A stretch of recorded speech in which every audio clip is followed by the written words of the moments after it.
Sejam bem-vindos a mais um vlog aqui no canal. Hoje estou começando sem falar o nosso Besties, porque recebi alguns comentários de alguns homens que aqui se encontram e que falaram que não se sentiam tão incluídos nessa abertura, então mudei. E estou começando o vlog numa loja que eu amo aqui em Nova York, vou mostrar pra vocês. Primeiro de tudo, o tema hoje é sobre verdade e consciência. Mas antes eu vou mostrar onde eu estou, porque eu vim fazer algumas comprinhas para um hobby novo que eu tô começando e vocês vão acompanhar essas comprinhas comigo. Eu amo essa loja, eu tô muito feliz de estar começando esse hobby. E também temos vigília pascual, além do tema, então acho que vocês vão amar acompanhar o dia de hoje, porque é um dia que eu amo, que eu tô fazendo um pequeno voto de silêncio, mas tô abrindo mão dele para esse tema que é tão importante aqui. E para mostrar para vocês um pouquinho do meu dia. Então vamos lá.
Voltei! Ontem, no comecinho do nosso vídeo, eu falei aqui com vocês que eu estava fazendo um propósito, né? Que é de ficar mais em silêncio nesse tríduo. Vou tirar o fone e falar assim que eu acho que é melhor. E que pega mais minha voz também. Que é um propósito de ficar mais em silêncio mesmo no tríduo pascual, meditar mais, estar mais em oração, tentar fazer assim um dia inteiro de oração, sabe? De não se dispersar e quando se dispersar, tentar retomar. Mas como eu queria muito também estar aqui no YouTube, eu acabei começando o vídeo ontem. No fim das contas, achei melhor não quebrar esse meu propósito, porque eu tenho essa ideia central de que se eu estou fazendo algo com amor, de alguma forma eu estou fazendo para Cristo também. E aqui no meu YouTube tem muito a ver com Cristo, né? Aliás, afinal, né, eu levo muito da minha vida e a minha vida tem esse centro na fé cristã. Mas eu achei que mesmo assim eu não conseguiria manter o meu foco em oração e estar aqui, enfim, por mais que o tema tenha muita conexão, inclusive, com isso. E eu resolvi também, ao mesmo tempo, não pegar agora e hoje começar o vídeo, porque a missa foi tão linda que eu queria muito compartilhar com vocês. Espero que vocês tenham gostado de ver, porque eu amei assistir a missa de ontem, foi muito bonita, muito tocante. Eu amo a minha igreja. E, enfim, espero que vocês se cantem um pouquinho com ela também, porque, de fato, eu acho ela encantadora. Mas aqui estou, num cenário que, inclusive, adoraria a opinião de vocês, porque estou pensando em fazer todos os meus vídeos daqui agora. Tô no hall do prédio. E sentei aqui e falei, vou falar com eles, vou retomar o vídeo, abrir o tema, e depois daqui nós vamos numa lojinha, e depois missa de novo. E o tema do vídeo é sobre sentimentalismo e tudo mais, mas antes vamos fazer o unboxing do meu mais novo hobby, que eu não sei se eu falei ontem, Mas, enfim, com as coisinhas que eu vou mostrar, acho que vocês vão entender também o que é. E aí a gente começa o tema, combinado? Me falem sobre o cenário, apesar da música, enfim. Nova York, todos os lugares têm música, então acho que a gente sempre vai ter que lidar com isso. Mas vamos começar. Começando o nosso unboxing, e vou começar com uma das coisas que eu mais amei, assim, ter comprado ontem, que assim que eu bati o olho, eu falei, não, eu vou ter que voltar aqui pra comprar, porque eu já tinha visto isso o outro dia. E é essa tesoura com essa régua, muito linda. Nela eu paguei $29,99. E eu nem abri ainda. Eu achei muito linda. Vamos abrir? Vamos abrir, inclusive, que eu sou ansiosa. Não sei se eu vou conseguir abrir sem um... eu não vou conseguir sem uma tesourinha ou algo, porque tá lacradinho. Mas muito lindo, né? Olha o detalhe da régua. Enfim, já estão entendendo o que é esse novo hobby? Aí eu comprei esse adesivo, que foi $6,50. Dá pra ver? E, na verdade, eu queria uma cola. Mas conversando com a menina, explicando para que fim era, ela me deu essa dica. Inclusive, fica a dica pra vocês também, ó. Vou falar logo, hobby, que eu não sei se eu já falei ontem ou não. Mas, enfim. Eu quero muito praticar journal. E, assim, eu tenho o hábito... Eu já tenho essa caixa há muito tempo. Na verdade, eu só mudei a caixa em si. Mas desde novinha eu sempre guardo cartas. Eu sempre recebi cartas lindas do meu pai, do meu avô e da minha avó também, momentos especiais. Meu avô tinha esse costume de escrever.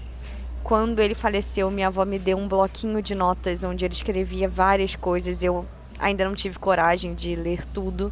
Sendo muito, muito honesta aqui, eu só li a primeira folha. Enfim, não quero falar do meu avô porque eu fico muito emocional. E eu guardo tudo numa caixa. E eu pensei, gente, seria muito incrível fazer um journal, sabe? Assim, não focado em uma viagem especificamente, não focado em um local, mas focado na minha vida. E eu falei com ela que eu era pra esse fim e que eu queria uma cola. E ela viu, né, o caderno que eu tava comprando, que eu vou mostrar pra vocês, que é o ponto alto das minhas comprinhas de ontem. E ela falou, olha, é melhor esse adesivo, então fica a dica pra vocês. No Brasil, eu achava que isso aqui era... No Brasil tem um parecido, né? Só que é só o shapezinho que é parecido mesmo, não é o produto. Que é um... que apaga a caneta, sabe? Eu esqueci o nome. Liquid paper, assim que fala. Esqueci, gente. Não tá me falhando a memória. Mas esse aqui, no caso, é um adesivo mesmo. Dá pra ver? E aí eu comprei. Achei maravilhoso. Ela falou que não faz aquela meleca que a cola faria. Então comprei, confiei nela. E agora o principal. Gente, eu achei tão lindo. Eu não abri ainda, então vamos abrir.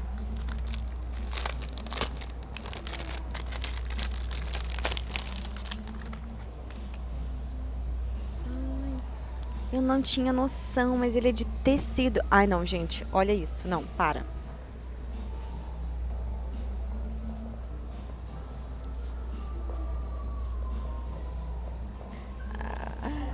Que lindo! Eu amo essa papelaria, eu mostrei pra vocês ontem, né? Eu acho ela, assim, maravilhosa. Também por isso que eu não quis pular, sabe? Essa parte e começar o vídeo daqui. Ai, eu achei muito lindo. Muito lindo. É de tecidinho. Dá pra botar meu nome e minhas informações aqui na frente. Enfim, eu queria muito começar a praticar mesmo. E eu já comprei um com bastante páginas, ó. Porque assim, eu quero colocar coisas que estão nessa caixa, que essa caixa me acompanha, assim, há muitos e muitos anos. Eu mudei a caixa recentemente. Era uma caixa de um presente que eu tinha ganho, nem lembro em que ano. E aí aqui em Nova York eu achei uma caixa lindíssima, acho que foi na Target, na Marshalls, não me recordo. E eu troquei a caixa, mas agora não será mais uma caixa. Ai, tô apaixonada, eu amei, achei que combinou muito comigo. Enfim, muito lindo. E é de tecidinho, enfim. Eu imaginava, mas eu não tinha tocado ainda, porque não tinha mostruário. Era só dentro dos saquinhos. Amei! Espero que vocês tenham gostado também. E quem sabe nos próximos vlogs eu venho aqui, inclusive, praticar com vocês enquanto a gente aborda algum tema. Mas vamos ao tema de hoje. Deixar as comprinhas de lado. Eu estava lendo um livro Vou falar assim, que eu gosto de usar assim. Eu tava lendo um livro e esse livro, na verdade, eu comecei a ler não achando que seria um livro que eu gostaria tanto. Mas como eu tô praticando italiano, tô fazendo aulas, foi uma indicação da minha professora, né, que eu escolhesse algum livro em italiano pra, enfim, me familiarizar com a escrita, com a gramática. Enfim, com tudo também, né? Pra tentar ler em voz alta em alguns momentos e falar pra ela sobre o livro em italiano. Enfim, esse não é o foco. E acabou que eu amei o livro. Não sei se tem uma versão dele em português, mas o livro se chama Sal Não Mel. E ele fala exatamente sobre a nossa vida espiritual e esse lado do mel e do sal. Porque eu vejo que muitas pessoas, o problema de muitas pessoas na vida espiritual acaba sendo exatamente com a doçura excessiva e a falta do sal na vida espiritual. E como assim? Eu espero muito que vocês nesse momento, assim, que Deus me dê a capacidade de explicar exatamente o que eu tô querendo passar pra vocês, porque foi esse o ponto alto que fez mudar a minha vida espiritual, mudar o rumo dela. No nosso vídeo passado, eu falei sobre... Nosso vídeo passado não, alguns vídeos pra trás eu falei sobre a espera do amor. E eu trouxe Simone de Beauvoir pra cá, né? Que é um livro da literatura clássica francesa, onde fala muito sobre essa vontade dela de se relacionar, né? Esse vislumbre do amor, mas numa ideia e num foco muito equivocado, que era sempre nela. E que, na verdade, amar o outro é querer o bem do outro, né? E acaba que muitas pessoas lidam com a religião exatamente como Beauvoir, nessa ideia ilusória de ser sobre si. E talvez até nem se deem conta disso, tá? Mas o fato é que quando isso acontece, vai haver uma frustração em algum momento. É quase que inerente. Por quê? Porque o foco da religião deixa de ser Deus e se torna você. Como assim, Jennifer? Você quer a Deus para te consolar, para sentir a Deus, né? Não é nada incomum que a gente escute pessoas falando que sentiram Deus numa igreja ou que não sentiram Deus em alguma igreja. E isso sempre me incomoda bastante. Eu já frequentei, como eu falei aqui pra vocês, né? Eu já frequentei inúmeras religiões, eu fui estudar e, enfim, me aprofundar em inúmeras religiões, conversar com pastores, com mães de santo, eu já tive esse contato. Eu sempre fui muito curiosa, sempre trabalhei com arte, então acho que isso também é um traço de quem trabalha com arte, né? E nessa busca, assim, eu também já fui a pessoa que procurava na religião um pouco da sua própria satisfação. Então eu também queria ser consolado, eu também queria sentir a Deus. E eu sinto que na igreja protestante tem um pouco desse traço acentuado, que é muito sobre o que você sente. E quando a gente faz isso, a gente acaba tirando o foco de Cristo e o foco da religião se torna você. E quando o foco se torna você, já não é mais sobre Deus. Eu achei o livro muito interessante porque o mel, ele é muito claro, né? O mel é doce, né? É uma delícia, você põe ali. Mas o sal não. O sal, ele arde, mas ele também preserva. O sal é necessário. Tem uma passagem na Bíblia, né, que fala que... Acho que é uma passagem da Bíblia. Que nós seremos o sal da terra. E muitas vezes a gente tem uma certa dificuldade, eu acho, para entender o que seria esse sal. Ajeitando aqui. Eu gostei muito desse livro porque o autor, ele é um sacerdote, filósofo, teólogo italiano. E ele é conhecido, porque ele também é professor, por ter esse interesse pela vida dele, veio a partir do livro, porque é muito bom, vale realmente muito a pena. E ele é conhecido por tornar assuntos de teologias que são pouco acessíveis, trazer isso ao corriqueiro, né? Fazer com que seja acessível. E eu me interessei muito, eu achei essa analogia do sal e do mel muito legal. E eu acho que quando a gente leva a vida do espiritual para o mel, a gente se perde, mas quando a gente traz ela para o sal, a gente encontra o centro da fé cristã. A gente também tem essa ideia na teologia, que eu chamo de teologia da prosperidade. Obviamente não fui eu que trouxe esse título. Esse título já existe, né, a teologia da prosperidade, que tem muito a ver com esse sentimentalismo e o mel na vida espiritual. Por quê? Porque a gente tem essa ideia de que onde há prosperidade há Cristo, e onde não há, logo ele não está. Então, se você está na igreja, você vai ser abençoado. Se você der algo na igreja, Deus vai multiplicar. Então, você vai ter o melhor daqui, né? Porque afinal, você é filho de Deus e Deus quer o melhor para você. E, de fato, isso não está de todo errado, mas está no rumo errado. Deus quer o melhor para nós, mas não é que Ele quer o melhor materialmente para nós. Se assim fosse, Cristo teria nascido na melhor maternidade, quando na real ele nem foi recebido, Maria não foi recebida em casa alguma, não houve lugar para ela, para José e Jesus. Claro, né, vou trazer para o atual. Se fosse hoje em dia, então Cristo estaria com o relógio do ano, Nossa Senhora com a Gucci. Vocês entendem como essa teologia da prosperidade ela é equívoca? E passa a sensação de que se você não está sendo abençoado, agraciado financeiramente, logo Cristo não está com você. E isso não é uma realidade, ou que você está esperando essa bênção de Cristo. E as pessoas vão na igreja e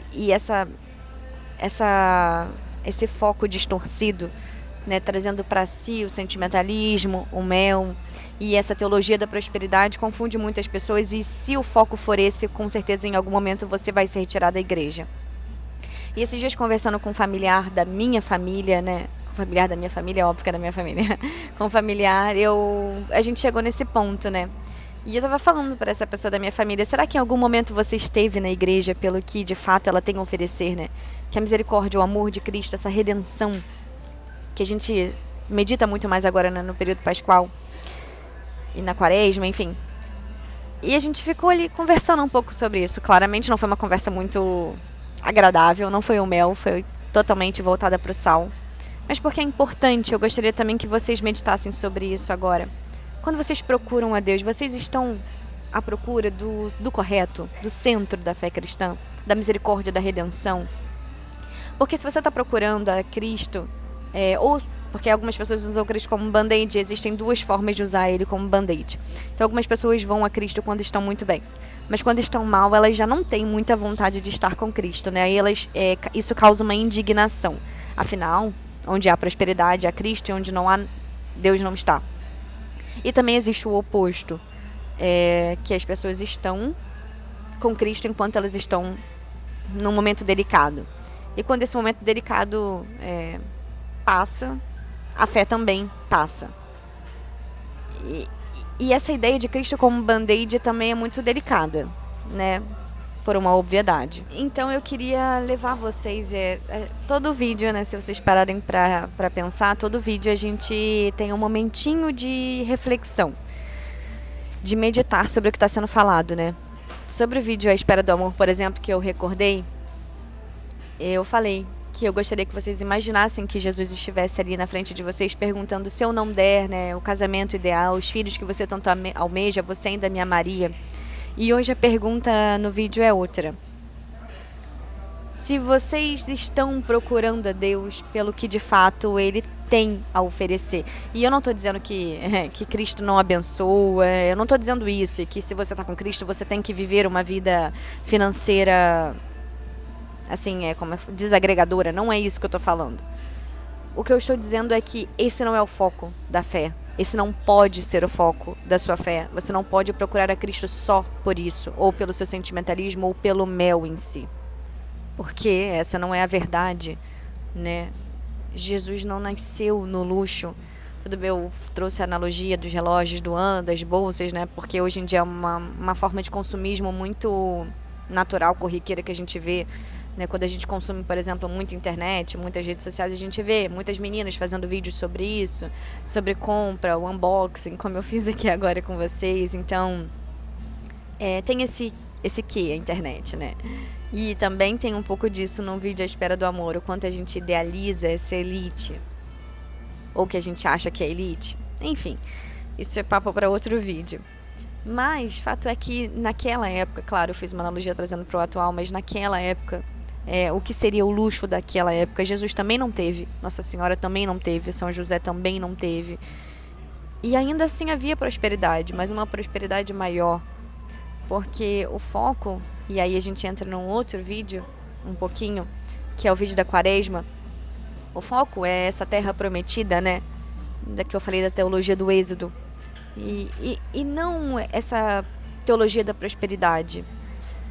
Jordan Peterson, que é um psicólogo que eu gosto muito, eu acho que ele é protestante, eu não sei, ou ele é católico, eu não sei, mas ele é cristão. Ele fala que, como eu falei, né, que o foco tem que ser a verdade. E ele fala sobre a verdade. Eu queria trazer isso aqui, porque ele fez um voto com a verdade, se eu não me engano, com 25 anos. Ele se deu conta que quase tudo que ele falava ou fazia tinha um quê de mentira. Ou porque ele contava uma história tentando florear muito essa história para que fosse engraçado, para que fosse atrativo. Provavelmente vocês já fizeram isso, eu também já fiz. De às vezes querer contar uma história e aumentar assim para, olha, preste atenção, olha como foi incrível. Ou ele falava alguma coisa, mas não era com a intenção devida. Ele estava falando correto, mas a intenção dele estava equivocada, enfim. Então quase tudo tinha um quesinho de mentira. E ele fez um propósito com ele mesmo de falar sempre somente a verdade, nada mais que a verdade. Quando eu falo da verdade de Jordan Peterson, eu fico com muita vontade também de falar de Sócrates. Para quem não conhece, ele foi um filósofo grego e ele também tinha essa convicção e esse compromisso com a verdade. Ele não escreveu livros, né, mas ficou de fato conhecido pela sua busca pela verdade. Ele falava sobre uma voz interior. E vocês vão entender por que eu estou falando de Sócrates e dessa voz interior propriamente. Esse é o foco aqui. Porque ele falava que essa voz interior conduzia ele à verdade. E é um pouco do que eu e você temos. A Igreja Católica, ela nos entrega o exame de consciência, que é feito, na maioria das vezes, pelas pessoas em um momento pontual, que é o momento da confissão. A gente tem um vídeo aqui sobre confissão também, então para quem quiser se inteirar sobre isso, como fazer uma confissão, eu conto inclusive como eu faço a minha confissão. Então ficou fácil de fazer uma boa confissão agora. Fala sobre pecados veniais, pecados mortais, mas enfim. E o exame de consciência, ele traz um pouco isso, né? São várias perguntas, para quem nunca fez ou nunca viu um exame de consciência. São várias perguntas e você vai lá se examinando mesmo, entendendo o que você fez, suas intenções, quais pecados veniais você cometeu, quais não, quais pecados mortais você cometeu, para aí sim você se confessar, né? Anotar tudo isso e levar ao sacerdote para acusar os seus pecados. E o que Sócrates fala dessa voz interior que trazia e juntava ele a essa verdade é esse exame de consciência diário que eu gostaria de propor a vocês. E depois eu posso fazer um vídeo só sobre essas perguntas do exame de consciência diário. E o que é isso? É você todo dia se perguntar quais são suas intenções, para onde está apontada o seu coração, né? Apontado o seu coração. O que você tem realmente buscado? É quase, eu escutei o sacerdote da obra, acho que ele é de São Paulo, se eu não me engano, falando sobre isso, né? Que interiormente é quase como se a gente tivesse um pedágiozinho a pagar por tudo, né? Então vamos supor, você teve um ótimo dia de trabalho, mas aí você se sente um pouco assim agraciado, olha como eu sou maravilhoso, né? Olha como ninguém faria melhor que eu. E aí você tem esse pedágio da vaidade. E aí, em outra situação, por exemplo, você serviu a sua família, mas você quer que elogiem a sua comida, porque se não elogiarem, você já não gosta muito. Então, você tem esse pedágio, assim, né? A ser pago também pelo seu ego. E quase tudo que a gente faz está um pouquinho contaminadinho, né? E ele fala que a única coisa que não tá são as nossas frustrações, o que a gente faz de errado, quando nós somos humilhados. E isso a gente pode entregar totalmente a Cristo. Por quê? Porque essa é a verdade, né? Nós, de fato, temos esse pedágio ruim a pagar. E quando Sócrates fala dessa voz interior, e eu trouxe para o exame de consciência, é que quanto mais se examina, mais fácil é se examinar. E quanto menos se examina, mais no automático se vive.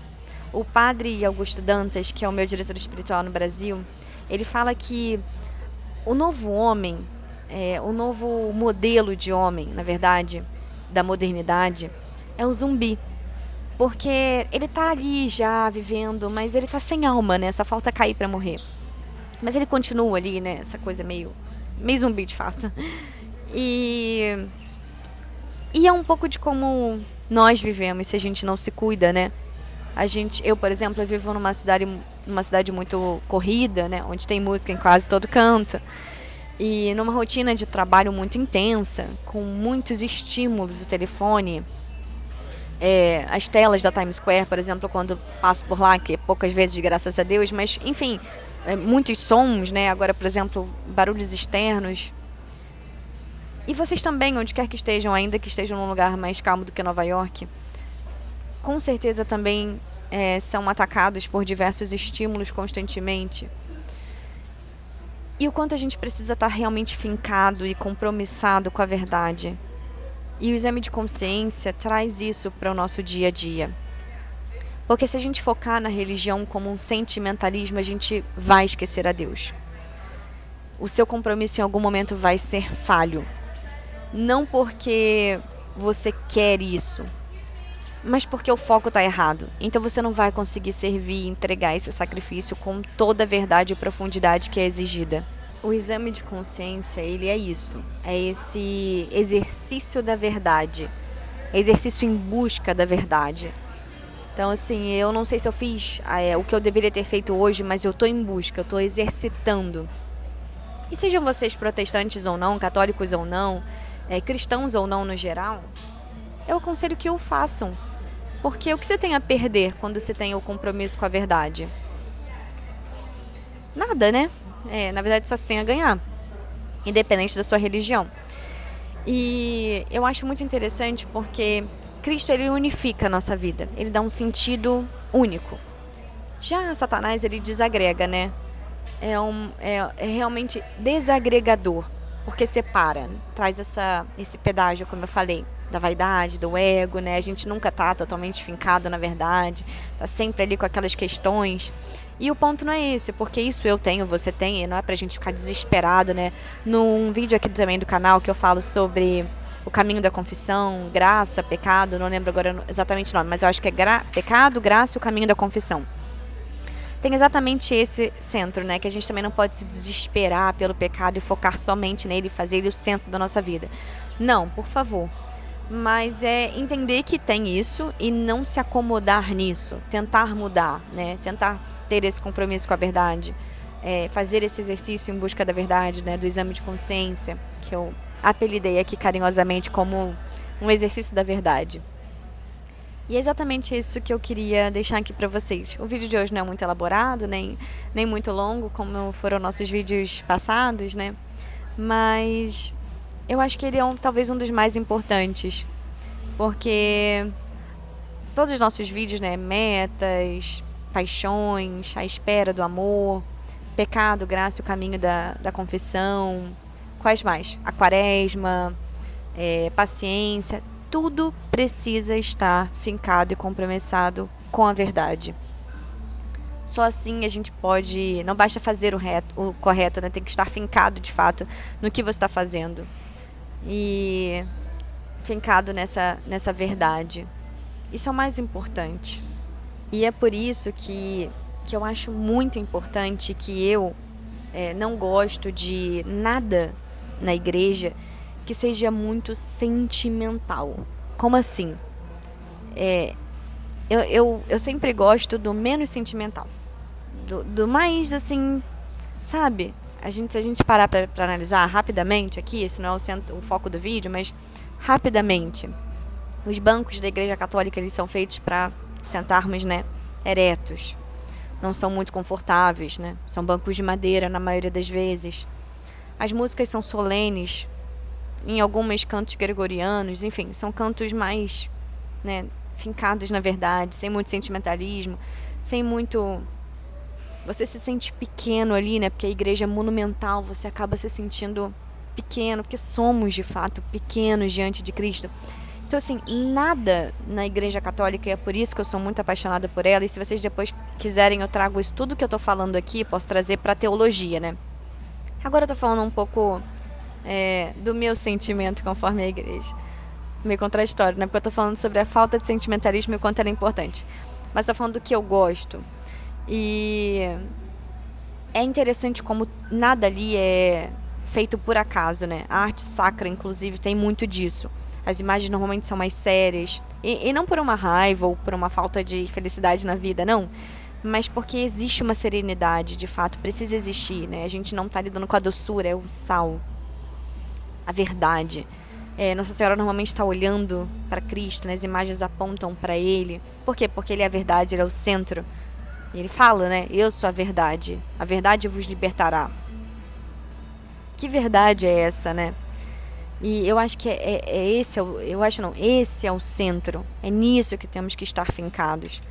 Para só assim vivermos corretamente, termos um coração correto, voltado para o que é certo, para o que é devido, pelo que é bom, verdadeiro e belo. Deus nos mandou buscar, né, aquilo que é bom, verdadeiro e belo. E eu acho muito interessante, nunca vou deixar de falar sobre isso, quanto a igreja está sempre tentando cuidar do nosso coração. Nenhum mandamento, nada ali é à toa, sabe? A confissão não é à toa, é sempre um cuidado com o seu coração. A castidade não é à toa, é um cuidado com o seu coração, como eu falei no vídeo A Espera do Amor. E a gente vai ter um vídeo aqui só sobre castidade, que eu sei que é um tema que vocês têm muito interesse também, para compreender mais, porque só se ama e se gosta daquilo que se pode conhecer, né? Se você não conhece a igreja, não conhece os mandamentos, você não pode sair por aí falando que você não gosta. Você nem conheceu para saber se você gosta ou não. E você tem que conhecer a verdade. Então, esse é o tema de hoje, assim. Conheçam, mas conheçam a verdade. Façam, mas façam a verdade. Busquem, mas busquem a verdade. Busquem o que é bom, verdadeiro e belo. Claro, não é um julgamento aqui, né? Estão buscando o sentimentalismo. Porque, como eu falei, eu também muitas vezes busquei a minha própria satisfação em Cristo. E às vezes a gente nem se dá conta de que faz isso. Porque o tempo inteiro a gente busca uma satisfação, né? Numa compra, é um sentimentalismo, numa relação, né? Como eu falei, na espera do amor, numa meta que a gente tenta cumprir para um ano, numa amizade. Em qualquer coisa a gente acaba tendo como eu falei, nesse pedágiozinho. Mas a gente precisa cuidar para que isso não domine a nossa vida. Porque aí todo o resto perde o sentido. E é tudo que eu não quero para vocês. Até porque se eu cometi um erro, normalmente com quem a gente gosta, a gente fala, olha, não vai muito por esse caminho, que esse caminho eu fui aí não tá muito legal. Tá com uma poça ali, olha aí. Então, conselho de hoje. Nosso olhar pro cotidiano, um olhar católico pro cotidiano de hoje. É isso. E agora, vamos, que eu preciso fazer uma comprinha. Vou mostrar o look da missa de hoje, que é uma das missas mais importantes do ano. Essas 3 missas desses dias são as mais importantes, a semana mais importante do ano, na verdade. E depois missa. Então vamos. Amei o tema de hoje, espero que vocês tenham gostado também, porque é um tema que conversa muito com tudo que eu tô sempre batendo na tecla com vocês. Seja na minha conta aberta, seja no daily, eu tô sempre falando sobre o sentimentalismo excessivo. E o quanto ele corrompe a nossa vida em todas as áreas. Se vocês conseguirem reparar, assim, todos os temas que a gente tratou até aqui, é um pouco sobre sair de si, né? E quanto mais a gente fica em nós, mais a gente corrompe tudo, né? Então, tem a ver não só com a fé cristã, mas com tudo na nossa vida. Inclusive sobre a espera do amor também. Que é um vídeo que rendeu, que vocês vieram me falar bastante sobre ele, enfim. Estou muito feliz com todos os temas até aqui. E espero que vocês também. Então vamos, chega de papo.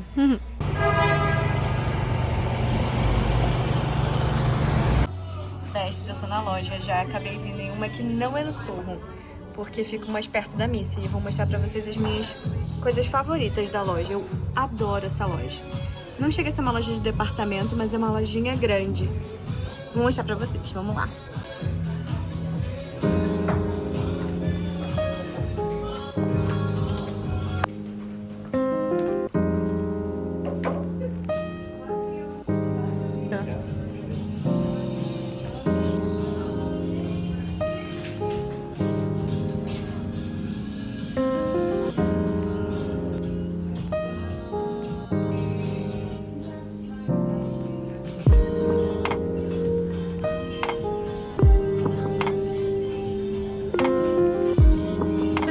Olhem essa blusa, os detalhes. Eu amei, amei.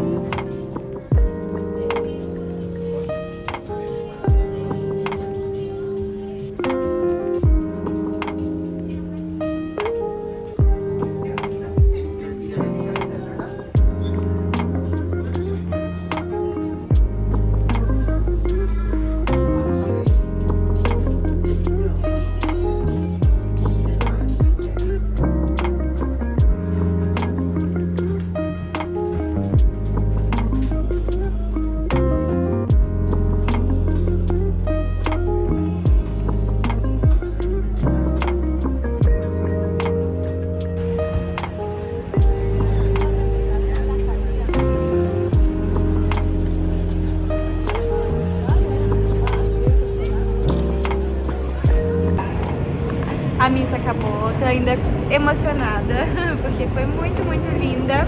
E agora estou indo pra casa. Espero que vocês tenham gostado do tema de hoje, do vídeo, e até semana que vem.